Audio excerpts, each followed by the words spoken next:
एटा में घर वालों की मर्जी के खिलाफ शादी करने के बाद एक प्रेमी युगल को अपनी जान का खतरा सता रहा है। प्रेमी युगल ने सोशल मीडिया पर एक वीडियो जारी किया। परिवार वालों से जान का खतरा बताते हुए पुलिस से सुरक्षा मांगी गई। वहीं वीडियो में लड़की ने पुलिस पर जबरन जैथरा थाने में बैठाने का आरोप लगाया। वहीं अलीगंज सीओ की माने तो जैथरा थाने में लड़की को बहला फुसला कर ले जाने का केस दर्ज हुआ है। अगर प्रेमी युगल को खतरा है तो पुलिस के पास आए, उनकी हर संभव मदद की जाएगी। मैंने अभी कोई ऐसा वीडियो देखा नहीं है, परंतु मुकदमा अपराध संख्या 262/19 धारा 363 आईपीसी में दिनांक 5/8/19 को थाने में जो है पंजीकृत किया हुआ था। बादनी मुन्नी देवी है, वाइफ ऑफ जबर सिंह, और इसके जो है वो उनकी जो है इसमें 363 की जो है वो लेकर भाग गए हैं। इस मुकदमा कायम है, पुलिस द्वारा कार्रवाई की जा रही है। प्रेमी युगल सर बता रहा कि जान को खतरा है उसको, उन्होंने सोशल मीडिया पे पुलिस से गुहार लगाई है सुरक्षा के लिए। नहीं तो उसमें अगर ऐसा है तो यहाँ पे इन्फॉर्म करें, और बालिग है तो उसकी कार्रवाई पुलिस द्वारा कार्रवाई, क्योंकि मुकदमा कायम है, उस पर कार्रवाई की जाएगी। और अगर वो उसको जो है उसी तरह से उसको किया जाएगा। मिर्जापुर के राष्ट्रीय राजमार्ग हनुमाना बॉर्डर से वाराणसी टेंगरा मोड़ तक चौड़ीकरण के लिए उचित मुआवजा नहीं मिलने के कारण किसान बीते 83 दिनों से धरना प्रदर्शन कर रहे हैं। मुआवजे को लेकर किसानों ने जिलाधिकारी के साथ कलेक्ट्रेट सभागार में बैठक की। बैठक सफल नहीं होने से नाराज किसान जिला मुख्यालय पर प्रदर्शन करने पहुंचे। साथ ही कहा कि जब तक उन्हें उचित मुआवजा नहीं मिल जाता तब तक प्रदर्शन चलता रहेगा। 83 दिन से लगातार धरना चल रहा है। आज माननीय जिलाधिकारी महोदय ने आमंत्रित किया था किसानों को यहाँ वार्ता के लिए। वार्ता हुई, सौहार्दपूर्ण हुई, लेकिन वार्ता असफल हुई। जिलाधिकारी महोदय ने कहा कि आर्बिट्रेशन में कीमत तय होगा। हमने उनसे कहा कि जब भूमि अधिग्रहण कानून में आप जिम्मेदार अधिकारी हैं, आपको रेट तय करने का अधिकार है, तो उन्होंने कहा नहीं, अब आर्बिट्रेशन में तय होगा। तो हम लोगों ने कहा कि जब तक किसानों को उचित मुआवजा नहीं मिल जाता, किसान अपनी ज़मीन नहीं देगा NS 7 के लिए। चाहे आप गोली चलवा दीजिए, चाहे लाठी चलवा दीजिए, किसान अपनी ज़मीन देने के लिए तैयार नहीं है जब तक किसानों को उनके भूमि का सही मुआवजा नहीं मिल जाता। मिर्जापुर में जिलाधिकारी ने किसान रथ को हरी झंडी दिखाकर रवाना किया। ये रथ किसानों को पराली नहीं जलाने के लिए जागरूक करेगा। जिलाधिकारी ने साफ तौर पर कहा कि अगर किसान पराली जलाते हुए पकड़े गए तो भारी जुर्माना लगाया जाएगा। किसानों के पराली जलाने से पशुओं के चारे का भी संकट सामने आ जाता है, लिहाजा पराली न जलाएं जिससे पशुओं को भी चारा मिल सके। NCR रीजन है हमारा दिल्ली का और लखनऊ, जहाँ पर पराली जलाने की घटना सामने आई है, जिससे वायु में बहुत ज़्यादा प्रदूषण होता है और इस समय धान की कटाई चल रही है। तो एक ये जागरूकता अभियान है हमारे ज़िले में, जो किसान सेवा रथ है, ये हमारे ब्लॉकों में जाकर किसानों को जागरूक करेगी। और अब सरकार ने एक कड़ा भी इसमें निर्णय लिया है कि जो किसान पराली जलाते समय पकड़े जाएंगे उस पर जुर्माना होगा। वो अलग अलग उसमें 2500 5000 का भी प्रावधान है। तो मात्र ये जागरूकता है किसानों के मध्य कि पराली जलाएं नहीं, प्रदूषण से हम लोग को मुक्त रखें, यहाँ की जो हवा पानी है।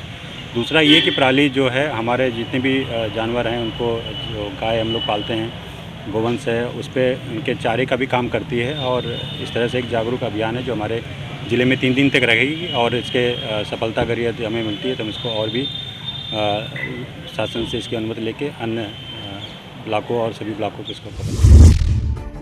सुप्रीम कोर्ट से राफेल मामले में सरकार को क्लीन चिट मिलने के बाद बीजेपी कार्यकर्ता राहुल गांधी और कांग्रेस के खिलाफ प्रदर्शन कर रहे हैं। बीजेपी कार्यकर्ताओं का कहना है कि राफेल पर राहुल गांधी और कांग्रेस ने झूठ बोला, जिसका पर्दाफाश हो चुका है। लिहाजा राहुल गांधी और कांग्रेस पार्टी को सार्वजनिक रूप से माफी मांगनी चाहिए। मिर्जापुर सिटी क्लब मैदान में बीजेपी कार्यकर्ताओं और नेताओं ने कांग्रेस के खिलाफ धरना प्रदर्शन किया। साथ ही कहा गया कि राहुल गांधी देश की जनता से माफी मांगे। प्रधानमंत्री श्री नरेंद्र मोदी जी ने राफेल मुद्दे पर जो खरीद फरोख्त हुआ है सरकार द्वारा, वो बिल्कुल सूचितापूर्ण और सही तरीके से हुआ है। और कांग्रेस के नेता राहुल गांधी जी की जो बयानबाजी है वो निराधार है, जो याचिका है निराधार है, उसको खारिज किया जाता है। ऐसे मुद्दों पर जो सर्वोच्च न्यायालय का निर्णय है उसके अनुरूप हम लोगों ने प्रदर्शन किया है कि अब सार्वजनिक रूप से कांग्रेस पार्टी और कांग्रेस पार्टी के नेता राहुल गांधी जी माफ़ी मांगे। हम भाजपा कार्यकर्ताओं, हम सभी भारतीय जनता पार्टी कार्यकर्ताओं की भावनाएं उसमें आहत हुई थी। आज फैसला आने पर, सुप्रीम कोर्ट के फैसला आने पर सार्वजनिक रूप से भारतीय जनता पार्टी के कार्यकर्ता कांग्रेस पार्टी और कांग्रेस पार्टी के नेता राहुल गांधी से मांग करते हैं को सार्वजनिक रूप से माफ़ी मांगे। अपनी गलत बयानबाजी के कारण और गलत झूठे आरोप लगाने के कारण सार्वजनिक माफ़ी मांगे। इसी के निमित्त हम सभी भारतीय जनता पार्टी के कार्यकर्ता आज विशाल धरना प्रदर्शन के माध्यम से जिलाधिकारी महोदय द्वारा राष्ट्रपति। मथुरा के विकास बाजार में गांधी प्रतिमा पर भाजपा के नेता और कार्यकर्ताओं ने प्रदर्शन किया। सुप्रीम कोर्ट से राफेल मामले में सरकार को क्लीन चिट मिलने के बाद बीजेपी अब कांग्रेस और राहुल गांधी पर हमलावर हो गई है। ऐसे में जगह जगह कांग्रेस के खिलाफ भाजपाई प्रदर्शन कर रहे हैं। मथुरा में भी भाजपा कार्यकर्ताओं ने हुंकार भरी और कहा कि कांग्रेस ने राफेल पर झूठ बोला, जिसकी बीजेपी निंदा करती है। मथुरा में प्रदेश की ऊर्जा मंत्री श्रीकांत शर्मा ने मथुरा विकास प्राधिकरण में ब्रजमंडल मथुरा वृंदावन के लिए चलाई जा रही योजनाओं की समीक्षा बैठक की। बैठक में तमाम अधिकारी मौजूद रहे। इस दौरान ऊर्जा मंत्री ने अधिकारियों को निर्देश दिए कि जनपद के लिए चलाई जा रही योजनाओं को शीघ्र पूरा किया जाए। साथ ही इस बात को भी ध्यान में रखा जाए कि विकास कार्यों की गुणवत्ता में भी कमी नहीं आनी चाहिए।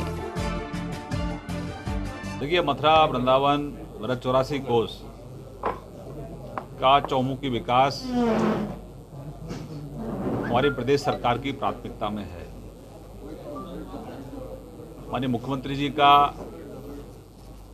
विशेष ध्यान मथुरा वृंदावन के विकास के लिए है, क्योंकि करोड़ों श्रद्धालु यहाँ भगवान कृष्ण की नगरी में दर्शन करने आते हैं। इस नाते उनको कोई असुविधा ना हो, इसी के निमित्त ये मासिक एक समीक्षा बैठक रहती है। उसमें अलग अलग बिंदुओं पर चर्चा होती है। ट्रैफिक बहुत अच्छा रहे, जो मुख्य मंदिरों को जाने वाले मार्ग हैं उनका सौंदर्यीकरण ठीक से हो,